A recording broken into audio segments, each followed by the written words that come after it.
Welcome back to my channel Learning with Lakshita. Today we are going to discuss an important topic of class 10th, that is decomposition reaction. It is a type of chemical reaction, and this decomposition reaction is a part of the first chapter, that is chemical reaction and equation. So let us discuss about this reaction. It is very important from point of view of chemical reactions. It is one of the major types of chemical reaction that is utilized in our daily life activities also. Now first let us discuss what does decomposition mean. तो decomposition का मतलब basically क्या होता है, देखो यहाँ पर दो वर्ड्स हैं, डी प्लस कंपोजिशन. कंपोजिशन हम वर्ड कब यूज़ करते हैं, जब ऑलरेडी कोई चीज़ हमारे पास बनी हुई हो और अगर हम उसको तोड़ेंगे यानी कि उसको हम ब्रेक करेंगे देन हम उसको बोलेंगे डिकम्पोजिशन. ठीक है. अब डिकम्पोजिशन में बेसिकली हमारे पास एक सिंगल रिएक्टेंट है. फॉर एग्जांपल यहाँ पर सिंगल रिएक्टेंट है ए. सिंगल रिएक्टेंट को आप अलग अलग तरीके से, अभी हम आगे फर्दर डिस्कस करेंगे कौन से ऐसे 3 वेज हैं जिससे ये डिकम्पोजिशन रिएक्शन पॉसिबल होता है. बट बेसिक स्ट्रक्चर क्या है, हमारे पास एक सिंगल रिएक्टेंट है. रिएक्टेंट साइड में यानी कि लेफ्ट हैंड साइड में हमारे पास एक सिंगल रिएक्टेंट है ए. जब हम इसमें कुछ एक्शन करेंगे तो ये हमें सिंपल प्रोडक्ट्स देगा बी और सी. तो ये जस्ट अगर आप इसको नोटिस कर रहे होंगे ना, ये जस्ट कॉम्बिनेशन रिएक्शन का अपोजिट है. कॉम्बिनेशन रिएक्शन में हमने पढ़ा था A plus B gives C, but यहाँ पर क्या है, हमारे पास ए एक सिंगल रिएक्टेंट है जो सिंपल प्रोडक्ट्स दे रहा है, सिंपलर प्रोडक्ट दे रहा है. तो हम बोल सकते हैं जो रिएक्टेंट है वो थोड़ा कॉम्प्लेक्स है as compared to B and C. अब इसके एग्जाम्पल हम देखते हैं. बेसिकली हमारे पास फर्स्ट एग्जाम्पल क्या है, फेरस सल्फेट लिया आपने. Ferrous sulphate is basically green in colour. कैसा होता है, ग्रीन कलर का. जब फेरस सल्फेट को हमने हीट करा तो इसने हमें कितने प्रोडक्ट दिए, 1 2 3. टोटल कितने प्रोडक्ट्स दिए, 3. फर्स्ट है फेरिक ऑक्साइड, सेकंड है सल्फर डाइऑक्साइड और इसको बोलते हैं हम सल्फर ट्राइऑक्साइड. अगर आप ये इक्वेशन देख रहे होंगे तो ये पूरी तरह से बैलेंस्ड है, एज वेल एज इसमें इसकी फिजिकल स्टेट भी मेंशन है. तो अगर आप एग्ज़ाम में ये इक्वेशन लिख के आ रहे हैं तो आपको ध्यान देना है कि आपको फिजिकल स्टेट भी लिखनी है और इक्वेशन बैलेंस्ड भी होनी चाहिए.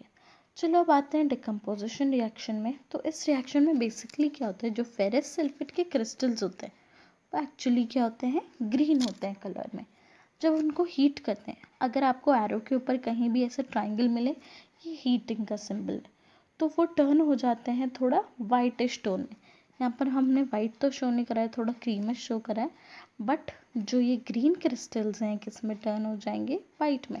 और फाइनली जब वो फेरिक ऑक्साइड बनाएंगे तो वो किस में टर्न हो जाएंगे, रेड ब्राउन कलर में. ठीक है. तो कुछ ऐसा देखने के लिए मिलता है जब कौन डिकम्पोज होता है, ferrous sulfate. क्वेश्चन भी आ सकता है, what happens when ferrous sulfate decomposes.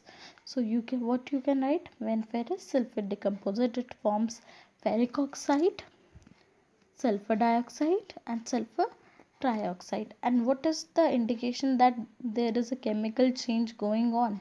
The indication is that the green color of ferrous sulfate changes into reddish brown, which is indicated that a new product is formed.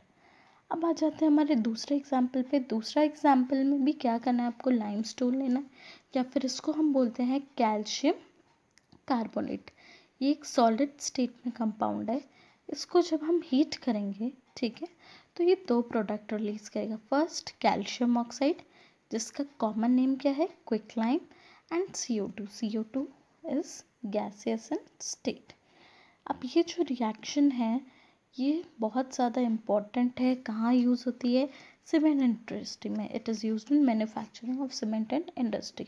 तो इसमें भी basically क्या हो रहा है, जो हमारा सिंगल रिएक्टेंट है दैट इज़ कैल्शियम कार्बोनेट, वो हीट अप होके तो हमें क्या दे रहा है, प्रोडक्ट, एक कैल्शियम ऑक्साइड और एक कार्बन डाइऑक्साइड. अब देखो इनके लिए एक पर्टिकुलर नाम आता है जहाँ पर भी हीट हीट इन्वॉल्व होती है. उन डिकम्पोजिशन रिएक्शन का नाम होता है थर्मल डिकम्पोजिशन. थर्मल वर्ड अगर आपको साइंस में कहीं भी देखने के लिए मिले तो आप उसे समझ सकते हैं कि thermal word is related to heat. तो the decomposition reaction carried out by heating is called thermal decomposition. अगर आप किसी एक सब्सटेंस को हीट अप कर रहे हैं और वो बहुत सारे प्रोडक्ट दे रहा है, और इस वाली रिएक्शन को हम बोलेंगे थर्मल डिकम्पोजिशन, यानी कि हीट की प्रेजेंस में डिकम्पोजिशन। इसका एक और एग्जांपल है PbNO3, लेड नाइट्रेट। सॉलिड होता है, जब इसको हीट अप करते हैं तो ये हमें 3 प्रोडक्ट्स देता है। सबसे पहला है लेड ऑक्साइड, सेकेंड है नाइट्रोजन डाइऑक्साइड और थर्ड है ऑक्सीजन गैस। तो ये जो 3 रिएक्शंस है, यानी कि फेरस सल्फेट, कैल्शियम कार्बोनेट और लेड ऑक्साइड या लेड नाइट्रेट वाला, ये तीनों किसके पार्ट हैं?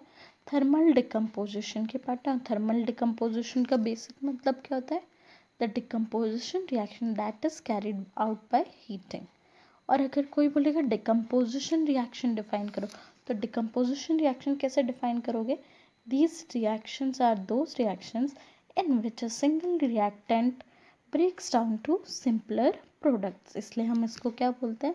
Decomposition reaction. और बोल सकते हो it is the opposite of combination reaction. अब देखो, ये तो एक तरीका हो गया हीटिंग से। इसके अलावा हमारे पास 2 और वेज आते हैं। सबसे फर्स्ट इलेक्ट्रिसिटी, और थर्ड है यहाँ पर सनलाइट। फर्स्ट तो हमारा हीट हो गया, ये सेकंड हो गया, देन ये थर्ड।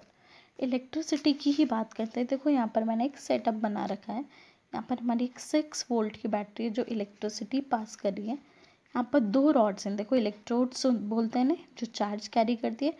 एनोड हमारी होती है नेगेटिव चार्ज रॉड और कैथोड होती है पॉजिटिव चार्ज रॉड। तो बेसिकली ये जो टेस्ट ट्यूब है, इसके अंदर भी पानी है और बाहर भी क्या है? पानी। अगर हम बात करें, देखिए हमने कॉम्बिनेशन रिएक्शन में भी पढ़ा था, hydrogen plus oxygen gives water. तो इसमें क्या हो रहा है? हम इलेक्ट्रोलिसिस के थ्रू, इलेक्ट्रिसिटी के थ्रू हम वाटर को स्प्लिट करा रहे हैं 2 पार्ट्स में, एक हाइड्रोजन गैस और एक क्या है? Oxygen gas. और ये किसकी हेल्प से पॉसिबल है? इलेक्ट्रिसिटी। देखो, हम हैंड से ब्रेक नहीं कर सकते या फिर किसी भी फिजिकल मेथड से हम वाटर को ब्रेक नहीं कर सकते। अगर आपको वाटर को ब्रेक करना है तो ये मेथड यूज़ करना पड़ेगा। कौन सा method? With the help of electricity. और इसको बोला जाता है इलेक्ट्रोलिसिस ऑफ वाटर। अब देखो, इलेक्ट्रोलिसिस का मतलब, इलेक्ट्रो मतलब तो इलेक्ट्रिसिटी, और लाइसिस का मतलब होता है ब्रेकिंग। तो इसमें बेसिकली वाटर क्या हो रही है? ब्रेक हो रही है अपने कंपोनेंट्स में। एक है हाइड्रोजन और दूसरा क्या है? ऑक्सीजन। यहाँ पर ये ग्रेफाइट की रॉड्स हैं, ये इनर्ट होती हैं, इसलिए इनका यूज़ करा है। एक टेस्ट ट्यूब में आपकी ऑक्सीजन गैस डिपॉजिट होगी और एक टेस्ट ट्यूब में कौन सी गैस डिपॉजिट होगी? हाइड्रोजन गैस डिपॉजिट होगी। ठीक है, तो बेसिकली क्या होता है कि अगर हम इलेक्ट्रिसिटी को पास करवा रहे हैं तो हमें ये देखने के लिए मिलेगा कि हम कुछ कुछ मॉलिक्यूल्स को स्प्लिट अप करवा सकते हैं। अच्छा, एक जगह थोड़ी सी गलती हो गई। ये जो एनोड होती है ना, ये होती है पॉजिटिवली चार्ज्ड, एंड जो कैथोड होती है वो होती है negatively charge.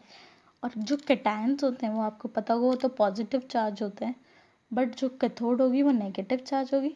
Anions negative charge होते हैं, बट जो एनोड है वो क्या होगी? Positive charge. कैथोड कैसी होगी? कैथोड, कैथोड की अगर हम बात करेंगे, it is negatively charge rod. और जो एनोड होती है हमारी, एनोड, एनोड कौन सी रॉड होती है? Positively charge rod. ठीक है, इसका कॉन्सेप्ट आपको आगे पढ़ना है, अभी फ़िलहाल हमें इतना पढ़ना है that water is splitting up into 2 components, hydrogen and oxygen. अब देखो, एक और तरीका है जिससे डिकम्पोजिशन रिएक्शन हो सकता है, वो है सनलाइट। सनलाइट, प्योर सनलाइट जो हमारा सन है वो देता है। तो सनलाइट में अगर आप चाइना डिश, चाइना डिश एक टाइप का यूटेंसिल ही बोल सकते हो जो केमिस्ट्री लैब में यूज़ होता है। ठीक है, छोटा सा होता है बाउल लाइक स्ट्रक्चर। उसमें अगर आप सिल्वर क्लोराइड रखोगे, सिल्वर क्लोराइड इज AgCl, तो कुछ टाइम बाद आप नोटिस करोगे जो सिल्वर क्लोराइड है वो किस में टर्न हो जाएगा? सिल्वर में। जो सिल्वर क्लोराइड होता है बेसिकली वो वाइट होता है कलर में, बट अगर आप उसको सन के कांटेक्ट में रखोगे वो ग्रेइश टर्न हो जाएगा, जो कि सिल्वर का कलर है। और कौन सी गैस रिलीज होगी? क्लोरीन। तो सनलाइट के अंदर भी इतनी एनर्जी होती है कि वो कौन सी रिएक्शंस करवा पाती है? Decomposition reaction. इसके अलावा अगर आप सिल्वर ब्रोमाइड को भी रखोगे सनलाइट में, सॉलिड सिल्वर ब्रोमाइड को सनलाइट के कांटेक्ट में रखोगे, तो तभी भी आपको सिल्वर भी मिलेगा एंड क्या मिलेगी? Bromine gas. इसलिए ये एक्स्ट्रा नॉलेज है। सिल्वर क्लोराइड या फिर सिल्वर ब्रोमाइड को हम अगर लैब में स्टोर करते हैं तो ब्राउन कलर की बॉटल में स्टोर करते हैं, ताकि सनलाइट उस पर बहुत ज़्यादा इम्पैक्ट ना डालें। क्योंकि क्या होगा, अगर ट्रांसपेरेंट बॉटल होगी तो वो ईजिली क्या हो जाएगा, डिकम्पोज हो जाएगा। वो सिल्वर देगा और क्लोरीन देगा, या फिर अगर सिल्वर ब्रोमाइड हुआ तो सिल्वर देगा और ब्रोमीन देगा।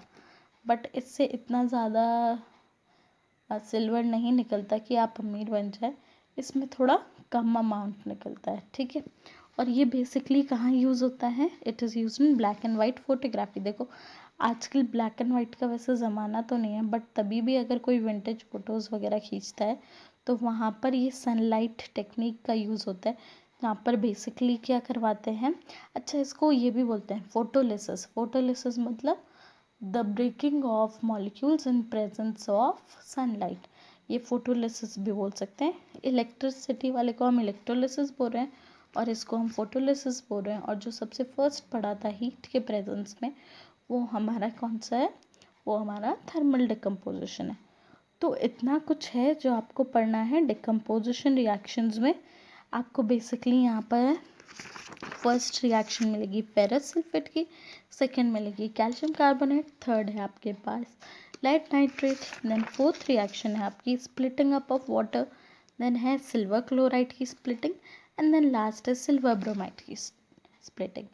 इसके बाद जो हमें नेक्स्ट केमिकल रिएक्शन डिस्कस करनी है वो है डिस्प्लेसमेंट रिएक्शन, और उसे हम अगली वीडियो में डिस्कस करेंगे।